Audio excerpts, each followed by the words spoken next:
Franz Arthur Macellon, je suis le propriétaire du Harris Bar, l'exploitant également, quatrième génération de propriétaire de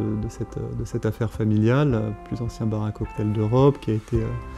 créé en 1911, repris par mon arrière-grand-père en 1923, là où a été créé le Bloody Mary, le Blue Lagoon, le Sidecar,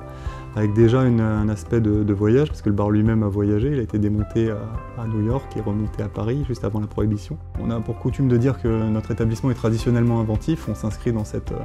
cette tradition du cocktail. Cette rencontre entre le créateur de voyage qui est Safran du Monde et le plus ancien bar à cocktail d'Europe qui est le Harris Bar est parachevée par le lancement de ce cocktail qui s'appellera Safran du Monde au Harris Bar, sur la carte du Harris Bar, le 24 octobre. Ce cocktail, il ne voyage que parce qu'il vient de quelque part, il a un enracinement qui est assez vrai dans la mesure où c'est avec un gin écossais donc qui vient de l'île de Islay. Il y a aussi de la Belle de Briey qui est une liqueur de poire française là pour le coup, avec un peu de champagne, donc ce côté raffiné, ce côté du raffinement rémois, et forcément du safran. Safran, épices du voyage, épices orientales, épices assez rares aussi, qui colorent mais qui donnent du goût. Donc on a ce cocktail qui est safrané et qui est aussi fait à partir de vins et spiritueux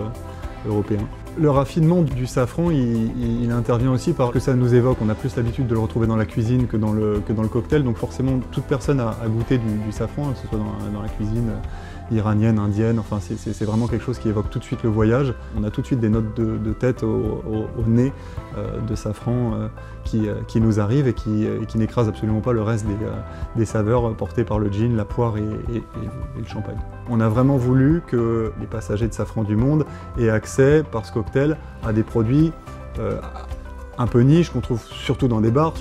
à cocktail, et que là, il l'est dans leur fauteuil d'avion. À travers ces ingrédients qu'on a choisis, on veut symboliser tout ce qui les attend. Le voyage, la découverte de nouvelles saveurs, la découverte de nouvelles sensations, et qui est vraiment là symbolisé par le safran. Le conseil de dégustation que je donnerais à une personne qui a ce cocktail entre les mains, qui s'apprête à faire le tour du monde, c'est d'apprécier le moment et d'imaginer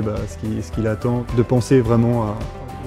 aux semaines qu'il a devant lui, parce que c'est des semaines et c'est une très grande chance, et que ce soit le cap de début de ce voyage tout simplement.